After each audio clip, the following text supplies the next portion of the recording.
اور محبت جو ہے نا یہ خالی دعوے کا نام نہیں ہے، محبت خالی دعوے کا نام نہیں ہے بلکہ محبت تو دلیل مانگتی ہے۔ اور محبت ایک ایسی خوبصورت شے ہے، محبت ایک ایسے خوبصورت احساس کا نام ہے کہ جو کسی اور چیز میں نہیں ہے۔ اور بلکہ ہم نے تو عشق کے بارے میں یہ بھی پڑھا ہے کہ عشق ایک ایسی آگ ہے جو محبوب کے علاوہ ہر شے کو جلا دیتی ہے۔ عشق ایسی آگ ہے جو محبوب کے علاوہ ہر شے کو جلا کے رکھ دیتی ہے، پھر بس محبوب ہی محبوب ہوتا ہے، پھر اس محبوب کے علاوہ دنیا کائنات میں کوئی شے نظر ہی نہیں آتی، پھر ایسی کوئی ذات ہے ہی نہیں کہ جدھر بندے کی لو لگے، پھر ایسی کوئی ذات ہے ہی نہیں محبوب کے علاوہ جس کے ساتھ بندے کا دل لگے۔ محبوب جو ہے نا وہ ایسی آگ کا نام ہے، عشق ایسی آگ کا نام ہے جو محبوب کے علاوہ ہر شے کو جلا دیتی ہے، بل اپنی ذات کی تو نفی ہوتی ہے، بس پھر محبوب ہی محبوب ہوتا ہے، پھر میں نہیں ہوتی بلکہ تو ہی تو ہوتا ہے۔ کہ وہ میاں صاحب نے بھی کہا تھا نا کہ تیرے ہوندیاں سندیاں محبوبہ میں کافر ہواں جے میں ہواں، اپنی ذات کی تو نفی ہے، پھر بس تو ہی تو ہوتی ہے، پھر بس محبوب ہی محبوب ہوتا ہے۔ اور محبت کے بارے میں کہ اب ہم دیکھیں، کیونکہ زندگی میں ہم دیکھیں کہ ہم باہر جاتے ہیں، سفر میں بڑا عرصہ گزرتا ہے، سفر میں بڑا وقت گزرتا ہے، تو کئی جملے گاڑیوں کے پیچھے یا کسی اور سواریوں کے پیچھے کئی ایسے جملے لکھے ہوئے ہوتے ہیں کہ کبھی تو وہ بڑے ہی دل برداشتہ، بڑے ہی دل کو لبریز کر دینے والے وہ جملے ہوتے ہیں۔ تو ایک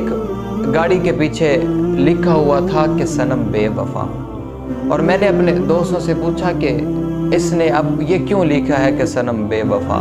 تو وہ کہتا ہے کہ جی ہمیں تو نہیں پتہ، آپ ہی بتا دیں جناب کہ اس نے کیوں لکھا ہے کہ صنم بے وفا۔ تو میں نے کہا پھر میں آپ کو بتاتا ہوں کہ اس نے کیوں لکھا ہے۔ یہ جو اس نے لکھا ہے نا کہ صنم بے وفا، یہ ایک طرح کا تحریری احتجاج ہے، یہ ایک طرح کا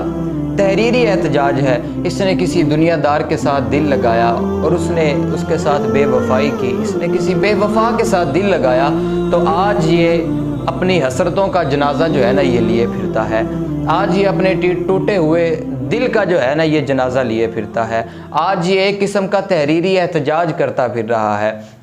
تو میں نے انہیں کہا کہ یہ ایک دنیا دار سے جو ہے نا وہ محبت کر کے اور پھر اس سے بے وفائی، اس نے اس کے ساتھ بے وفائی کی، تو یہ اب جو ہے نا اپنی حسرتوں کا جنازہ لیے پھرتا ہے۔ تو میں نے کہا کہ ایک محبت میں بھی آپ کو بتاتا ہوں جو دنیا کائنات کی ہر چیز سے دامن کو چھڑوا کے حضور کے در پہ لے کے آتی ہے۔ یہ ایسی محبت ہے کہ جس میں بے وفائی نہیں، صرف وفا ہی وفا ہوتی ہے، جو اپنے دامن کو پھر ان کے ہاتھ میں دیتا ہے، یہ اس کا ہاتھ پکڑ کے پھر محشر میں بھی لے کے آتے ہیں۔ یہ پھر ایسی ذات کا نام ہے، یہ پھر محبت ایسی ذات ہے، ایسی شے ہے، پھر محبت ایسی چیز ہے کہ پھر یہ جو ہے نا یہ قبر میں بھی کام آتی ہے، پھر اس ذات سے محبت جو ہے نا پھر وہ حشر میں بھی کام آتی ہے کہ تمنا ہے کہ فرمائے یہ روز محشر یہ تیری رہائی کی چٹھی ملی ہے۔ جب پھر اس ذات سے لو لگتی ہے، جب حضور کے در سے محبت ہوتی ہے، جب محبت حضور کی ذات سے ہوتی ہے، تو پھر نہ تو مال کی فکر ہوتی ہے، نہ جان کی فکر ہوتی ہے، پھر آتا ہے فقیروں پہ انہیں کچھ پیار ہی ایسا کہ خود بھیک دیں اور خود کہیں کہ میرے منگتے کا بھلا ہو۔ اور محبت جو ہے نا یہ دلیل مانگتی ہے۔ آج ہم فیشن بھی کریں اور محبوب کے علاوہ کے بارے میں باتیں بھی سنیں، آج ہم ہر کام بھی کریں اور محبوب کے بارے میں باتیں بھی سنیں اور پھر ہم کہیں کہ ہم عاشق رسول ہیں۔ آج ہم ہر چیز کو برداشت کریں اور جب مال دینے کی باری آئے تو ہم کہیں نہیں جی مال نہیں دے سکتے لیکن ہم عاشق رسول ہیں، ہم جان نہیں دے سکتے لیکن ہم عاشق رسول ہیں، ہم اپنا وقت نہیں دے سکتے لیکن ہم عاشق رسول ہیں۔ تو میں نے کہا جو محبت ہے نا یہ صرف خالی دعوے کا نام نہیں ہے، محبت جو ہے نا یہ دلیل مانگتی ہے، محبت ہمیشہ جو ہے نا وہ دلیل مانگتی ہے۔ اگر محبت دلیل نہ مانگتی ہوتی تو حسین جو ہے وہ اپنے پورے خاندان کا سر نہ اترواتے۔ محبت ہمیشہ جو ہے نا محبت جو ہے وہ دلیل مانگتی ہے، اور جو محبت ہے نا یہ محبت ایسی شے ہے کہ جب ہو جاتی ہے نا کسی کو کسی ذات کے ساتھ، پھر جب وہ اپنا آپ ختم کر دیتا ہے تو پھر وہ حبشے کا بلال بھی ہو تو پھر اس کو کعبے کی چھت پہ چڑھا دیا جاتا ہے۔ اگر آج میں آپ سے پوچھوں کہ 1400 سال پہلے، 1450 سال پہلے جب حضور علیہ الصلوۃ والسلام اس دنیا میں جلوہ گر تھے تو آپ بتائیں کہ اس وقت کے خاقان کا نام کیا ہے؟ تو شاید یہ آپ میں سے علماء کے علاوہ کسی کو بھی اس چیز کا پتہ نہ ہو۔ اگر میں آپ سے یہ بات پوچھوں کہ اس وقت کے کسریٰ کا نام کیا تھا تو میں سمجھتا ہوں کہ شاید بہت سارے لوگ اس سے ناواقف ہوں، بہت سارے لوگ اس کا نام نہ جانتے ہوں۔ اور اگر میں چھوٹے سے بچے کو بھی کھڑا ہو کے کہہ دوں کہ اس وقت میں حضور کے مؤذن کا نام کیا تھا تو وہ بھی بتائے گا کہ اس کا نام بلال تھا۔ جب بلال نے